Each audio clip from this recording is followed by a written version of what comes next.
Mi nombre es Juliana Cadavid y voy a exponer qué es un contrato de mutuo mercantil. Hoy vamos a hablar del contrato que mueve la economía en Colombia, el préstamo comercial, contrato de mutuo mercantil o préstamo de consumo. Es aquel por el cual una parte mutuante entrega a la otra mutuario dinero u otros bienes fungibles con la obligación de restituir una cantidad del mismo género y calidad. Este está regulado principalmente por el Código de Comercio. Sus elementos esenciales para que el contrato nazca a la vida jurídica son las partes, el mutuante quien presta y el mutuario quien recibe. El objeto, cantidades de dinero o cosas fungibles, ejemplo, mercancías, materia prima, granos. El consentimiento. Debe haber un acuerdo de voluntades libre de vicios sobre la cosa y la obligación de restituir. Entrega o tradición. En Colombia se considera un contrato real, por tanto se perfecciona y tiene validez jurídica solo en el momento en que se entrega el bien. Sus características principales es oneroso por naturaleza. A diferencia del ámbito civil, en el ámbito mercantil, el mutuo genera el pago de intereses remuneratorios, interés legal comercial, de manera obligatoria, a menos que las partes pacten expresamente lo contrario. El traslativo de dominio. La entrega del bien transfiere la propiedad del mutuario, quien puede consumirlo o disponer de él, asumiendo los riesgos de pérdida o deterioro. Es un contrato, es unilateral o sinalagmático, imperfecto. Desde su perfección, la principal obligación recae sobre el mutuario, que es restituir y pagar los intereses. El mutuante solo se obliga a entregar el bien en el momento inicial. Existen elementos accidentales como las cláusulas comunes, como son los intereses moratorios.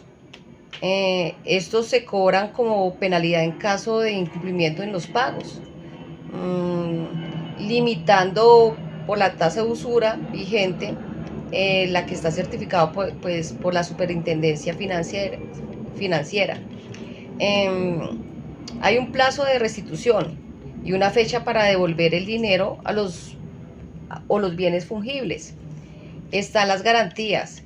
En contratos comerciales es común respaldar el mutuo con prendas, hipotecas o pagarés.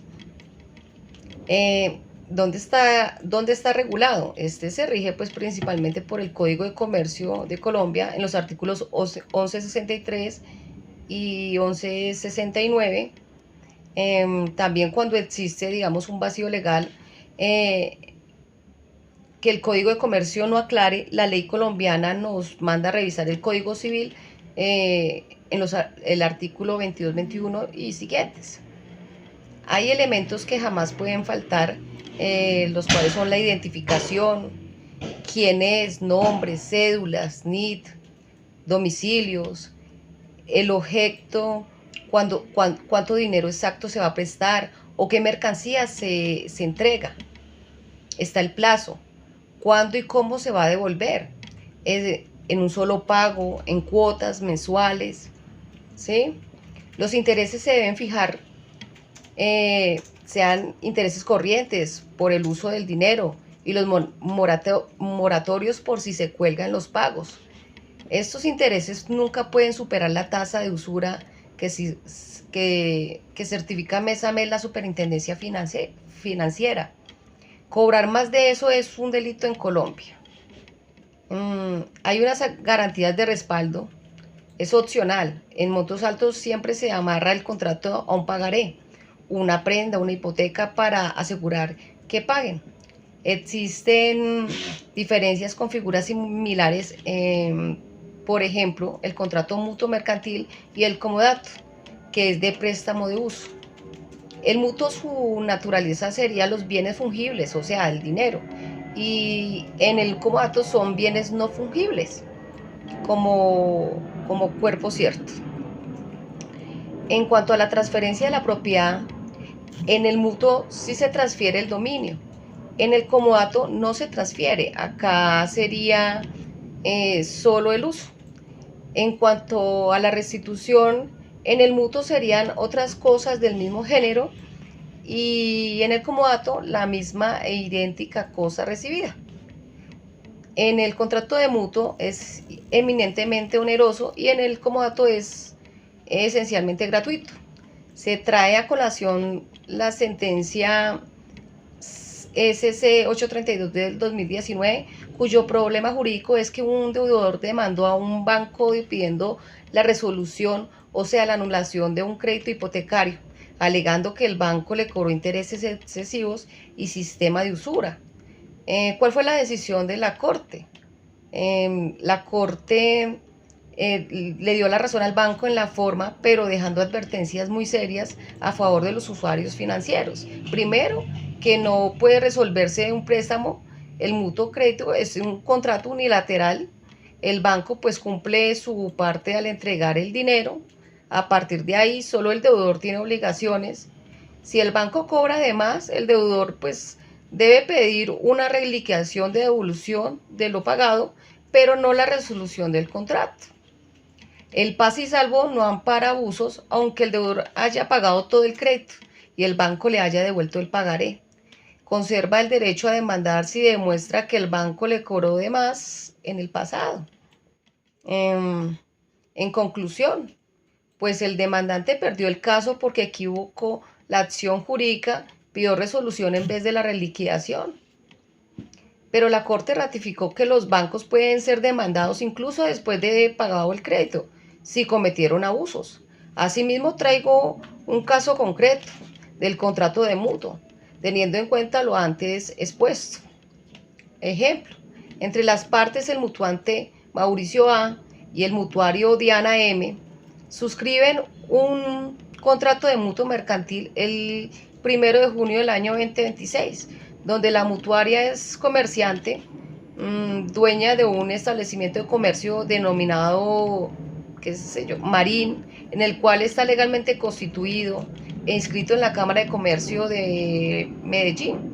Y su actividad comercial es la fabricación y comercialización de bolsos, donde el mutuante le prestó a la mutuaria la suma de 10 millones de pesos, con un plazo, un término de 12 meses, donde su fecha de vencimiento es el 1 de junio del año 2027. También se pacta, digamos, un interés remuneratorio de 2% mensual, es decir, la suma de 200.000 pesos mensuales, los cuales pagará anticipadamente, es decir, de tracto sucesivo.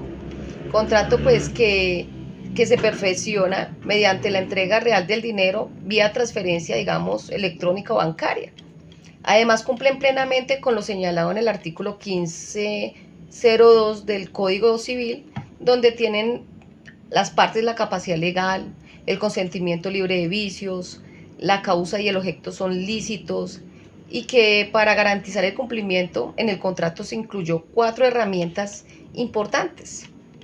Dentro de dicho contrato se estipuló en su cláusula aceleratoria que el incumplimiento de una o más cuotas de interés facultaría al acreedor para cobrar el 100% del saldo total. Otra cláusula, el mérito ejecutivo, contenida en la cláusula 11ª, de la cual cumple pues con el artículo 422 del Código General del Proceso, porque es una obligación clara, expresa y exigible. Permitiendo demandar y solicitar embargos directamente sin juicio previo. También se estipuló una garantía pues con el patrimonio de la deudora mediante la firma simultánea de un pagaré en blanco con su respectiva, digamos, carta de instrucciones. Está también la vía procesal, que al tener pues mérito ejecutivo en la cláusula 12ª, Mauricio puede saltarse el proceso declarativo e interponer directamente una acción ejecutiva ante un juez civil para solicitar el embargo preventivo del establecimiento comercio Marín, conforme, digamos, a la cláusula 11ª. En caso de conflicto se pactó pues una cláusula escalonada en la ciudad de Medellín, donde se debe primero agotar el requisito de procedibilidad, o sea, conciliación, sea en derecho o en equidad, la cual es una fase, digamos, obligatoria para iniciar un proceso ordinario. Bueno, entrando a contextualizar el tema, El mutuo mercantil es un contrato mediante el cual una parte mutuante pues entrega a la otra mutuaria una cantidad de cosas fungibles o dinero, obligándose esta última a restituir otras del mismo género y calidad. En el caso bajo análisis se evidencia un mutuo dinerario por la suma de 10 millones de pesos, celebrado en Bogotá entre Mauricio A, mutuante, y Diana M, mutuaria, quien ostenta la calidad de comerciante y destinará pues los recursos a su establecimiento de comercio marín. ¿Cuál sería, digamos, la importancia jurídica y práctica? Pues primero, representa el principal instrumento de financiación en el tráfico comercial, a diferencia del mutuo civil. El mercantil está calificado por la habitualidad, la calidad de comerciante de las partes y el ánimo de lucro. Segundo, permite la inyección instantánea de liquidez en el aparato productivo, en este caso para la fabricación y comercialización de los bolsos, regulando pues de manera estricta los costos del capital a través de las tasas de interés y digamos mecanismos de recaudo ejecutivo.